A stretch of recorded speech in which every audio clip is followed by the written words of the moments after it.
안녕하세요, 차익남TV입니다. 지금 시승하고 있는 차는 바로 포르쉐 911 까레라 패스 모델입니다. 그리고 오늘 시승기는 제가 뭐 마음대로 할 수 있는 게 아니고 일단은 911 까레라를 먼저 타고 그 다음에 타이칸 4S를 타면서 어떤 장단점들이 있는지 한번 알아보는 시승인데, 일단 제가 이 차량을 타고 가장 놀란 점은 이 계기판에 있습니다. 이 레드존 자체가 7500rpm부터 시작을 하고 있어요. 일반 차들은 보통 레드존 자체가 거의 뭐 6000rpm, 많아봐야 6500rpm부터 시작을 한단 말이에요. 근데 이 차량은 지금 7500rpm부터 시작을 한다. 이 말이 뭐냐면 적어도 이런 식으로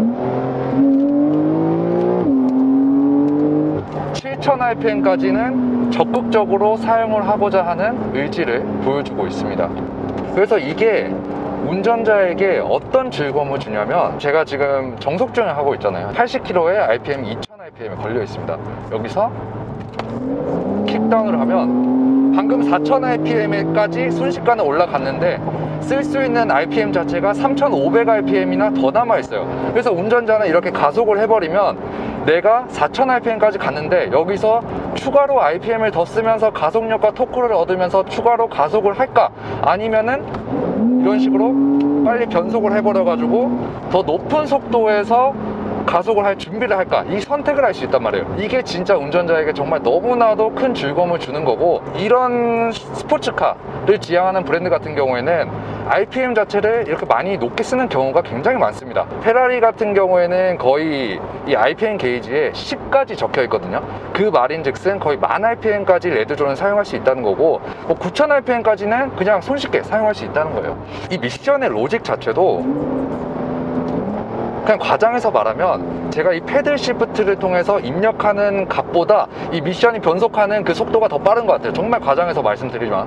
그리고 보통은 일반 차들은 RPM을 레드존까지 써버리면 미션 보호를 위해서 자동으로 업시프트를 해준단 말이에요. 근데 이 차량은 여기 있는 M 버튼을 누르면 어떻게 되는지 한번 보시죠. 6000rpm에서 지금 레드존을 넘어서 지금 가속하려고 하면은 미션을 업시프트 시키는 게 아니고 엔진 퓨얼 컷을 시켜버리면서 엔진과 미션을 보호하는 로직을 가지고 있어요. 이런 세세한 운전자의 펀 드라이빙을 위해서 신경 쓴 모습만 봐도 이 포르쉐가 어떤 가치를 추구하고 있는지 잘 느껴질 수 있는 부분이라고 볼 수 있습니다. 그리고 다음으로 이제 엔진에 대해서 좀 말씀을 드리면, 포르쉐는 아까 제가 말씀드렸다시피 이 RPM 자체를 굉장히 높게 쓴다고 제가 말씀드렸잖아요. 이렇게 RPM을 높게 쓰려면 엔진 자체의 형상이 숏스트로크형 엔진이 돼야 돼요. 그러니까 엔진의 보호의 수치가 스트로크 수치보다 더 커야 된다는 걸 의미해요. 그렇게 되면 엔진 피스톤이 굉장히 빠르게 회전하면서도 엔진에 무리가 가지 않죠.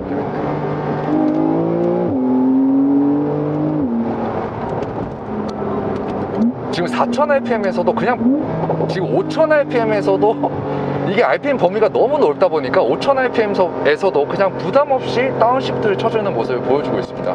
자, 그래서 다시 돌아와서 숏스트로크 엔진을 사용하는 차들의 단점이, 아무래도 이제 스트로크 길이가 짧다 보니까 초반에 어떤 차를 밀어주는 힘 이런 게 떨어질 수 있다는 단점이 있단 말이에요. 근데 뭐 어차피 이런 까레라 같은 차량들은 기본 마력과 토크가 높다 보니까 뭐 그런 거를 크게 걱정할 필요는 없는데, 이 차는 이제 트윈 터보가 달려있는데 트윈 터보 크기도 같기 때문에 원래라면 초반에는 터보력이 상당히 발생을 할 수 있어요. 근데 이 차량은 VTG 기술이라고 해서 배기 터빈 하우징의 그 터빈 팬의 각도를 조절해서 팬의 각도에 따라서 그 유속을 빠르게 느리게 조절할 수 있음으로써 초반에는 각도를 좁혀서 그 공기 유속을 빠르게 흘려보내서 터빈을 굉장히 재빠르게 돌려버릴 수 있고, 속도가 높을 때는 각도를 넓혀서 많은 공기 유속을 허용할 수 있는 그런 기술들이 들어가 있습니다. 어떠신가요? 너무 좋아요. 근데 확실히 승차감은 네. 타이칸이 훨씬 좋은 것 같아요. 아, 그건 그렇죠. 근데 911이 데일리 스포츠카로 인기가 있는 건 이 성능 대비 승차감이 좋아서요. 아, 그런 것 같긴 네. 해요. 그래서 이 포르쉐는 흔치 않게 이제 뒤가 무거운 이제 알랄 엔진을 채용을 하고 있잖아요. 그렇기 때문에 뒷바퀴 서스펜션 뿐만 아니고 거기에 들어가 있는 타이어의 스펙도 굉장히 올려야 했어요. 그래서 이렇게 코너를 약간 빠른 속도로 돌아보면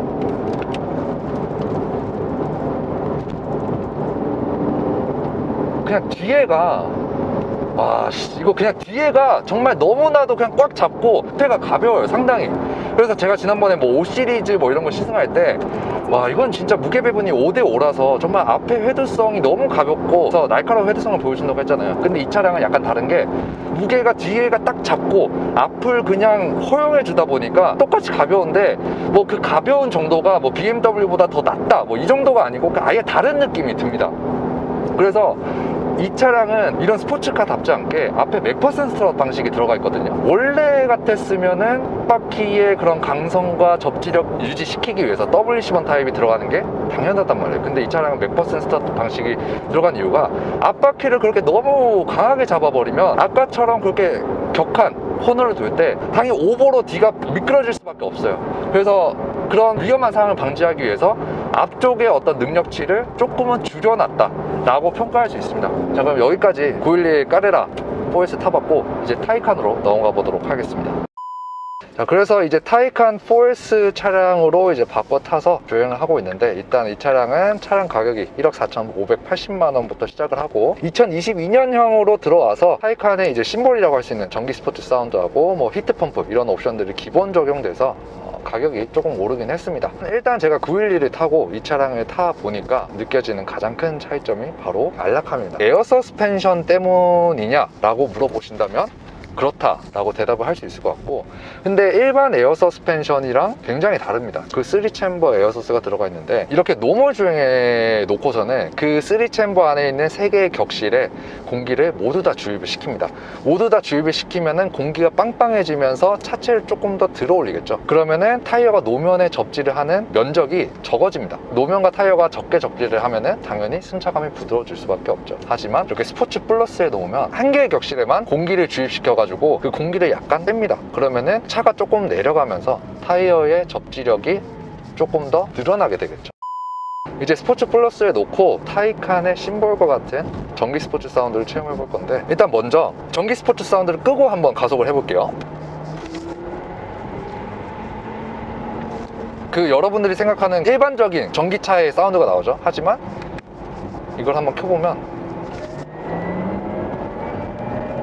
이게 마치 어떤 느낌이냐면 아까 제가 방금 타본 그 911 까레라 거기서 그 RPM이 올라가는 소리랑 똑같아요. 이렇게 가속을 했다가 또 감속을 하면 슝 이렇게 줄어들면서 RPM이 하락하는 소리, 이런 것들이 뭐냐면 제가 좀 말씀드릴 게, 전기차 같은 경우에는 이런 고성능 전기차라고 해도 개인적으로 좀 아쉬운 게 뭐냐면, 전기차는 어떤 그 전기차들만의 그런 다양성이 없어요. 내연기관 차들은 스트로크 보어 수치, 압축비 이런 것들에 따라서 그 차들만이 가지는 그런 특성들이 너무나도 명확하게 느껴지거든요. 근데 전기차 같은 경우에는 그 모터 출력을 높여버리면 가속력이나 이런 게 높아지기 때문에 어떤 전기차들만의 다양성이 없단 말이에요. 근데 이 포르쉐는 나는 전기차를 만들어도 다른 전기차들 과 차별화를 줄 거야. 이 운전자가 밋밋한 전기차를 탄다는 느낌이 아니고 정말 911, 까레라 이런 차들에서 느낄 수 있는 그런 운전 재미를 이 타이칸에도 심어줄 거야 라는 그런 의도에서 만든 것 같고, 또 한 가지 좀 말씀드릴 게, 아시는 분들은 아시겠지만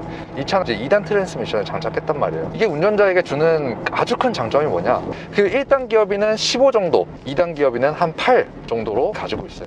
보통 내연기관 차들도 이제 저단 기어에서는 토크 중심만 세팅을 할 수 있고, 후반으로 갈수록은 추가적인 가속력 플러스 크루징 할 때 그 연비 향상을 도모하는데, 이 차량도 똑같이 1단 기어비를 길게 세팅을 함으로써 초반에는 굉장히 큰 가속력을 보여줄 수 있다. 악셀 완전히 떼보세요. 그리고 악셀 끝까지 누른다고 생각하고 빵 밟고. 오. 뭐죠? 사주 서울 오른쪽. 이런 거 이거는 지금 이게 1단 기어비의 맛을 보셔야 아니 좀 자유로울 것 같은데. 이거는 제가 진짜 상상도조차 못했던 그런 건데요, 진짜. 똑같이 팡 한번 해보실게요. 네. CC를 사셔도 돼요. 야, 진짜. 근데 아까 50에서 했을 때가 더 격하게 느껴지는 것 같아요. 그렇죠. 왜냐면 절대 속도라는 게 있기 때문에. 지금 1단이 걸린 지금 건가요? 1단이에요. 1단이죠? 네. 이거네요. 느끼셨죠? 이거네요. 올라가니까 130 전후에서 저거 팡 한번 밀어주죠. 런치 컨트롤 한번 시작해 보겠습니다.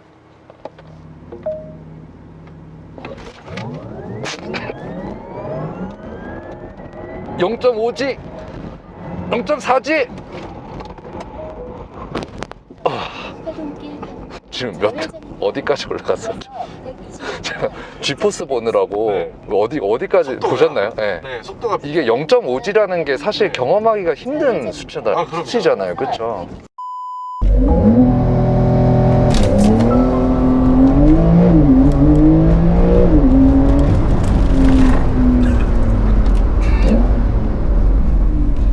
거의 2단에서 거의 100km 들어간 거 네, 맞아요. 911 까레라하고 좀 다른 게 911에서 느껴졌던 그런 정말 생소하고 어떻게 보면 이상한 하지만 즐거움을 주는 그런 느낌까지는 아니에요. 안락하고 편안한 주행감을 주는데 그 와중에 이 전기차의 토크를 통해 가지고 아까 영상에서 보셨다시피 테슬라 모델 S 같은 고성능 전기차에서도 느낄 수 없는 몸이 뒤로 거의 젖혀지다 못해 시트에 파묻히는 그런 가속력을 보여준다고 볼 수 있습니다. 그래서 타이칸하고 911을 고민하시는 분들을 위해서 좀 말씀을 드리자면 데일리 주행에 조금 더 가치를 두고 싶으시다고 하시면 타이칸을 구매하시는 게 좋을 것 같아요. 정말 운전할 재미를 넘어서 일반 차들과 다른 그런 특이한 스포츠성과 재미를 갖고 싶으시다 하시면은 까레라 사는 게 맞을 것 같습니다. 자, 이상으로 이 두 차량 비교 시승을 마치도록 하겠고 시청해 주셔서 감사합니다.